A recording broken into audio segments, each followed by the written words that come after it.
The strange signals appeared on a quiet Tuesday morning. At first, the operators at Earth's Deep Space Monitoring Station thought it was just another piece of space debris, but something felt different. The patterns were too regular, too precise. Tom Wilson had been working at the station for 15 years, and he had never seen anything like it. His coffee cup stopped halfway to his mouth as he stared at the screen. The objects were moving against the normal flow of space traffic, and they were slowing down.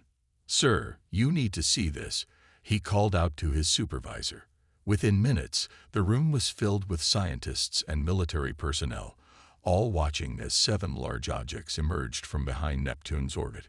Admiral James Miller arrived at the Pentagon's Underground Command Center 3 hours later. The large screen on the wall showed a real-time map of the solar system, with 7 red dots moving steadily inward. They were no longer pretending this was a natural phenomenon. "What do we know?" Miller asked, his voice steady despite the tension in the room. "They're big, sir. Each ship is approximately 3 kilometers long," reported Dr. Linda Roberts, the head of astronomical defense. "And they're using some kind of stealth technology, but our quantum detection grid picked them up anyway." Miller nodded.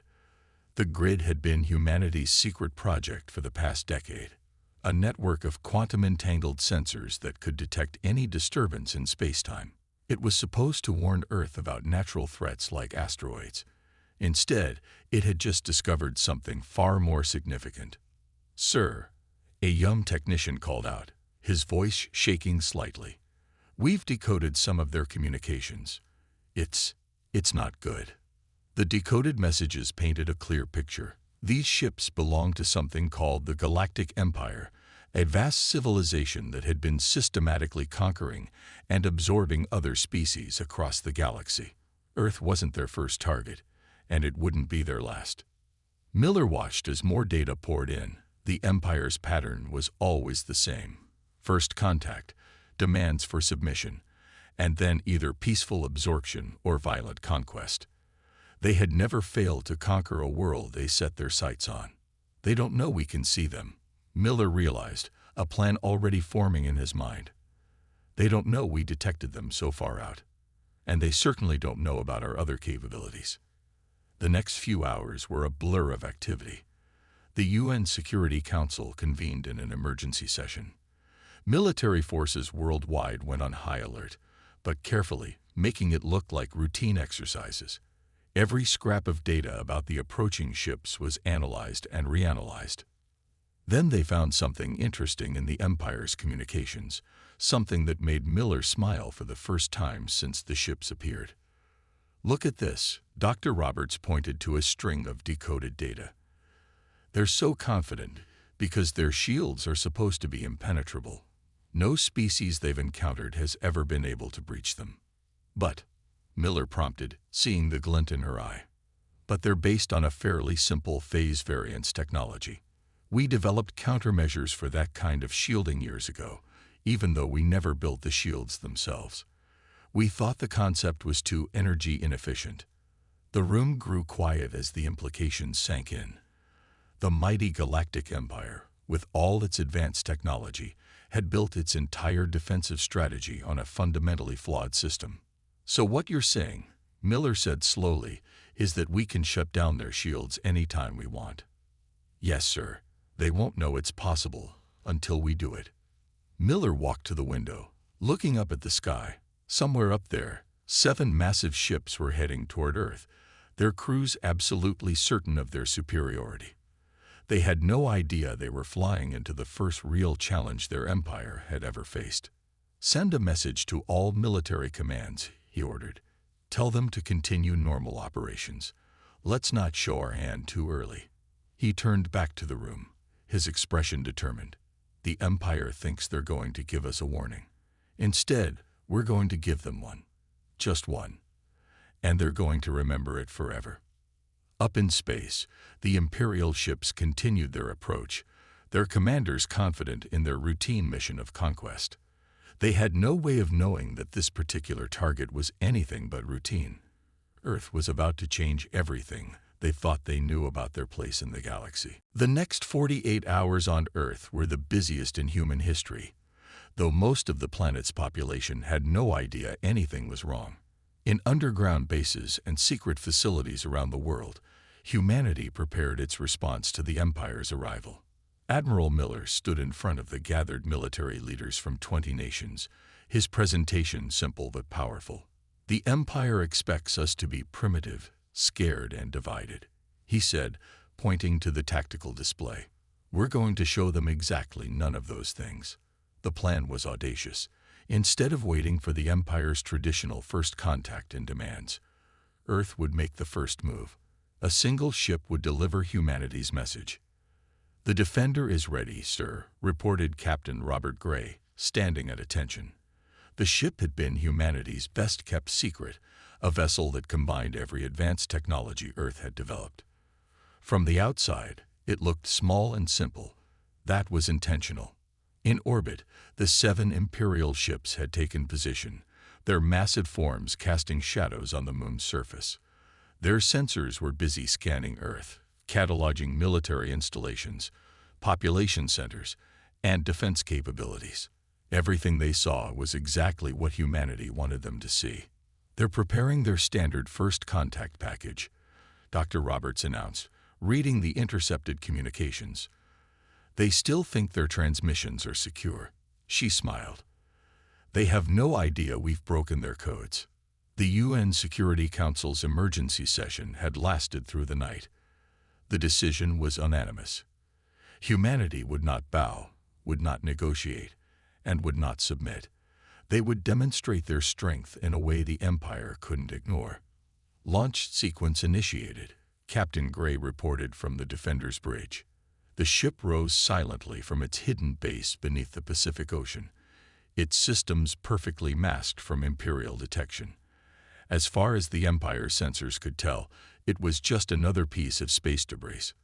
The Defender carried no weapons. It didn't need them. Instead, it carried the most powerful demonstration of human capability ever assembled. "Imperial flagship is broadcasting," a communications officer announced. On screens around the world, the Empire's message began to play. It was exactly what they expected, a demand for Earth's surrender and submission to Imperial rule. Admiral Miller waited until the message finished. "Captain Gray, you have permission to proceed." The Defender's true power activated. In an instant, every Imperial ship's shield disappeared. Their engines went dark. Their weapons systems shut down. 7 of the most powerful vessels in the galaxy hung in space, powerless. Panic spread through the Imperial fleet. Their unbreakable shields had failed. Their mighty engines were silent, and they had no idea how it had happened. "Open communication channel," Captain Gray ordered. His message was brief, delivered in the Empire's own language. "Your technology is known to us. Your weaknesses are exposed. This is your one and only warning. Earth is not your target. Earth is not your conquest. Earth is your wake-up call." To demonstrate the point, the Defender restored power to the Imperial ships one by one. The message was clear. Earth could have destroyed them, but chose not to. In the Imperial flagship's command center, the fleet commander watched in shock as his ships regained power. Their diagnostic systems showed no damage, no explanation for what had happened. It was impossible. It was humiliating. It was terrifying. On Earth, Admiral Miller watched the Imperial ship's reactions. "Send the second part of the message," he ordered. Captain Gray transmitted the final warning. "You have 1 hour to leave our solar system. This is not a negotiation. This is not a threat. This is a courtesy. It will not be extended twice." The Empire had never retreated before. They had never faced a species that could shut down their entire fleet without firing a shot. They had never received a warning quite like this one. 53 minutes later, the Imperial fleet broke orbit. Their retreat was swift, their confusion evident in their disorganized departure. Earth had just done the impossible. They had sent the mighty Galactic Empire running without firing a single shot. And now, Admiral Miller said quietly, "We prepare for what comes next." because this is just the beginning. He was right. The Empire wouldn't take this humiliation lightly. But now they knew that Earth wasn't just another primitive world to conquer. It was something they had never encountered before, a genuine threat to their power. 3 days after the Empire's retreat, they returned. This time, they sent a single diplomatic vessel, escorted by what they called a peacekeeping fleet of 30 ships. They expected Earth to be impressed by their show of force. They were about to learn another lesson. Captain Anna Reed stood on the bridge of the diplomatic ship Guardian, watching as the Imperial fleet approached. Her vessel was bigger than the Defender, but still tiny compared to the Imperial ships. That was just fine with her. "They're hailing us," her communications officer reported. "The diplomatic vessel is requesting permission to approach Earth for negotiations." Reed smiled. "Let them know they can send their diplomatic ship. The escort fleet needs to remain beyond Mars orbit." She paused before adding, "Remind them this is not a suggestion." The Imperial diplomats weren't used to taking orders from lesser species. Their response was predictable. The entire fleet continued forward, ignoring Earth's warning. "They never learn, do they?" Reed sighed. She pressed a button on her command chair. "Execute Operation Blackout." Across the Imperial fleet, ships began losing power in groups of 5. Not completely this time. They kept just enough systems running for life support and basic maneuvering. The message was clear. Earth could have shut them down completely, but chose not to.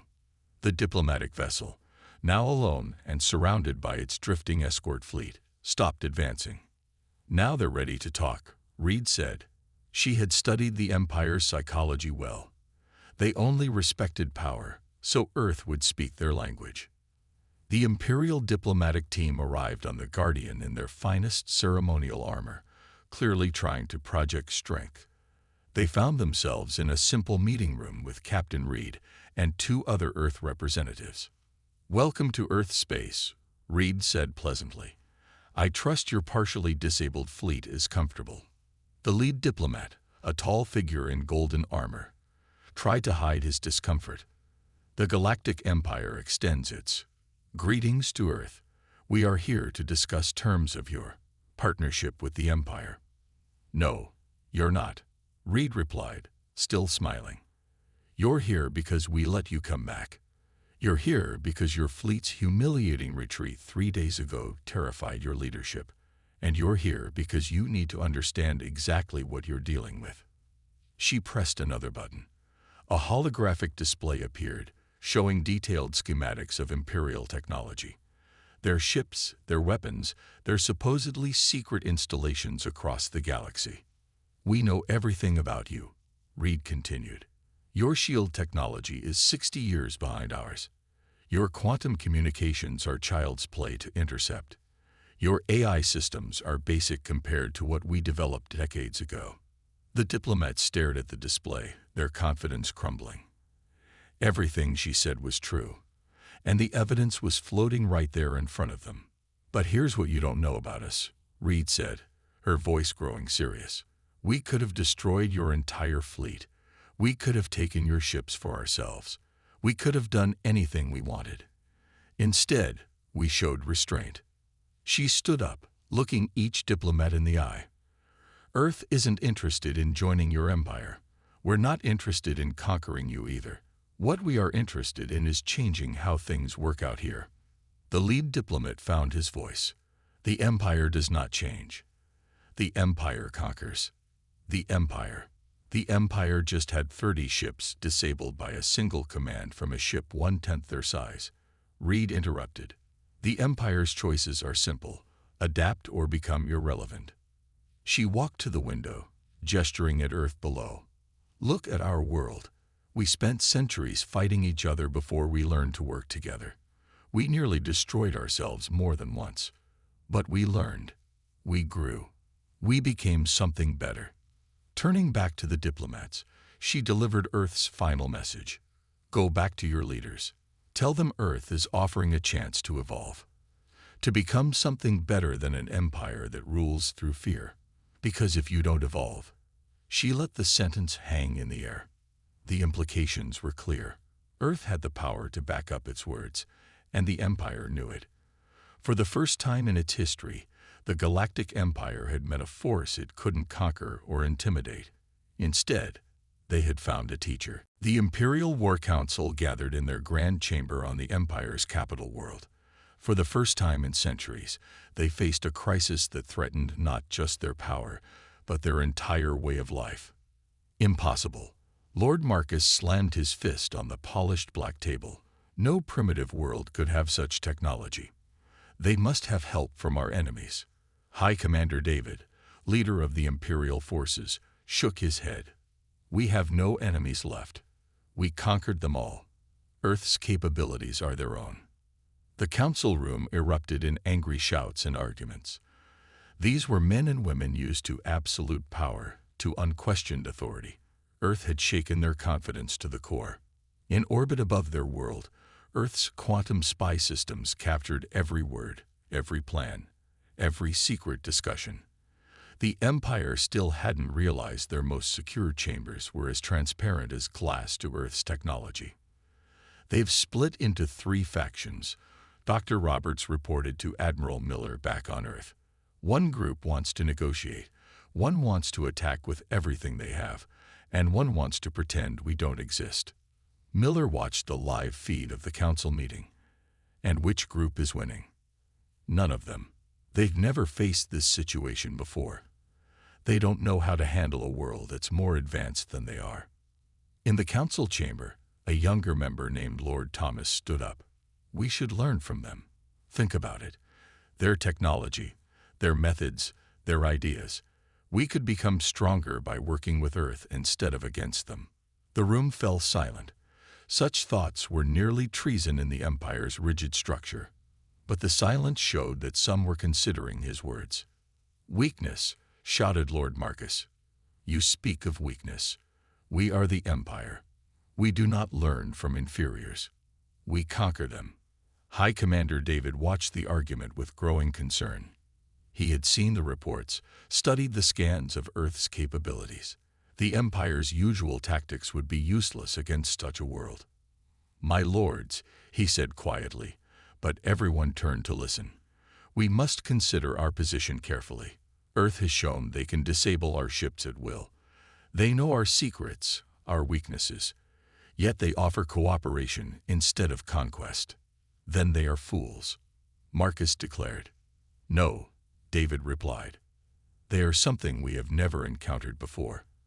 They are stronger than us, yet they show restraint. They could destroy us, yet they offer to help us grow. But not everyone was willing to listen.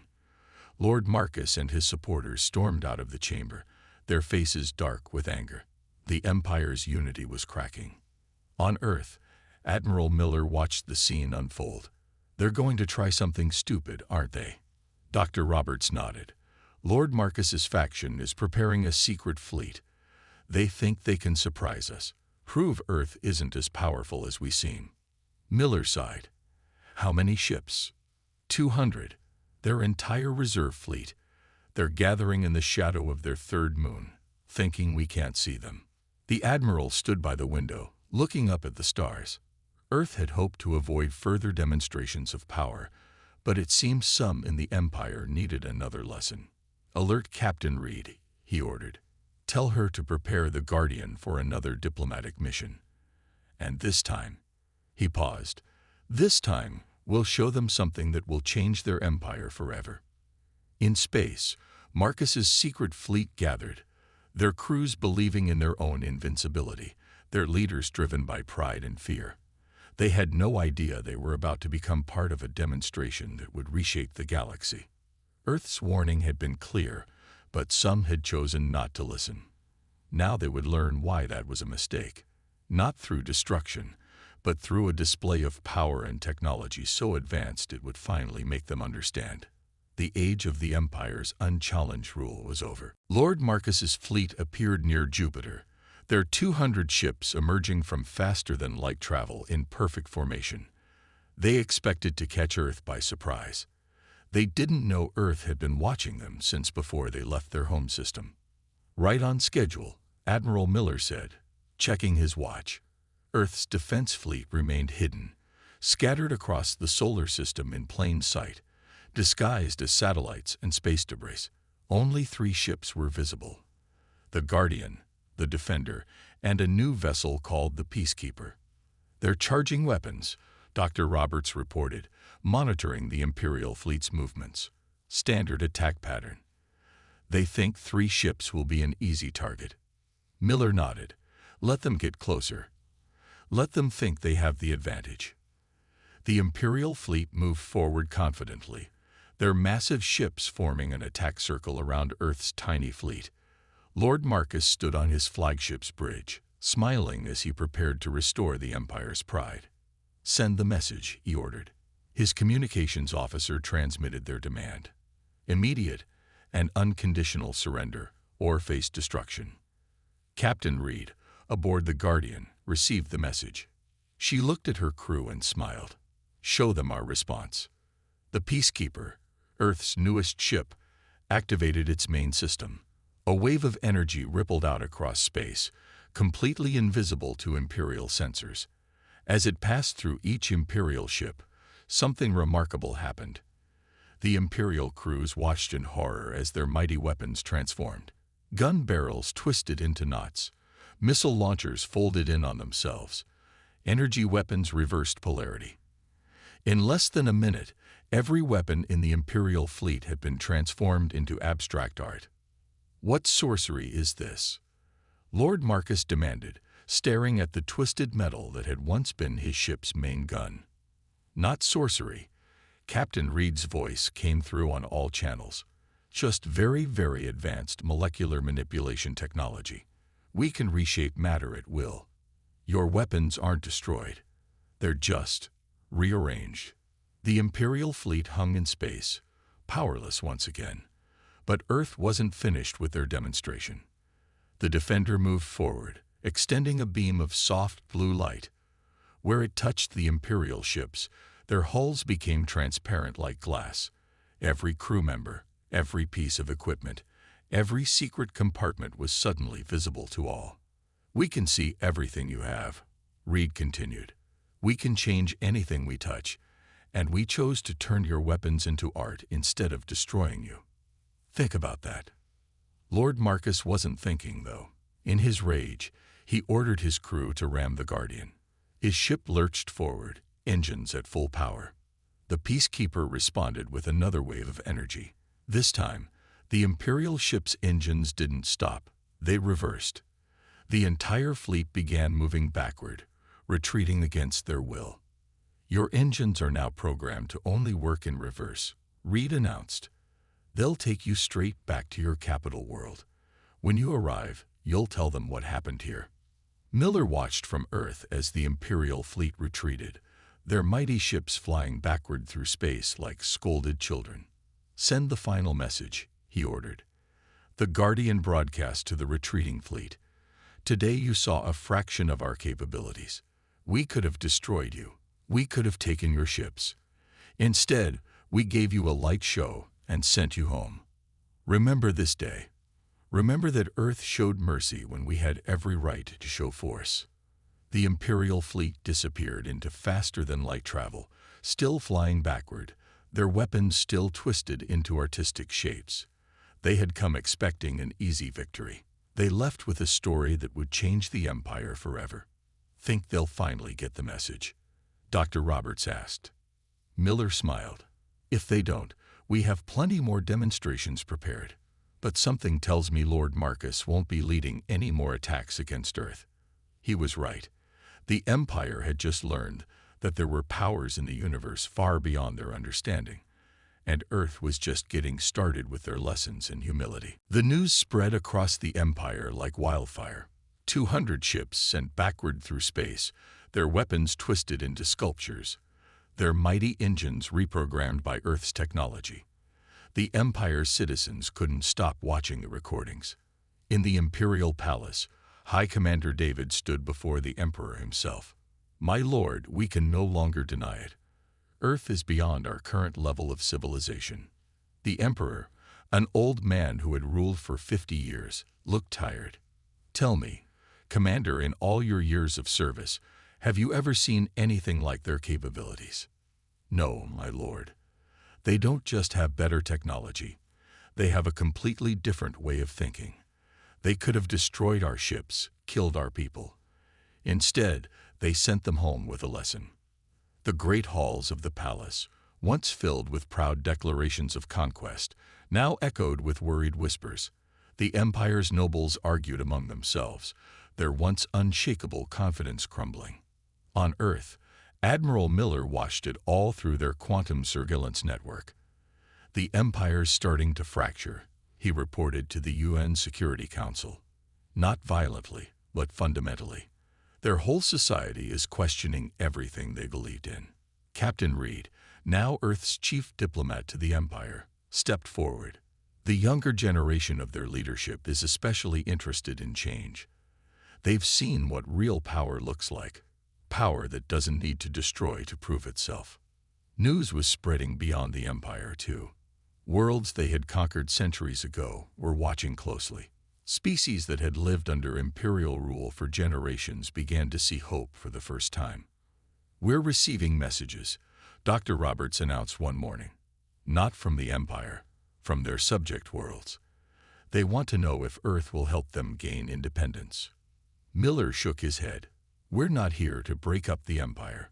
We're here to help it evolve into something better." Captain Reed's next diplomatic mission was different. This time, she invited young imperial leaders to visit Earth. They came nervously, expecting to see a world of fearsome weapons and military might.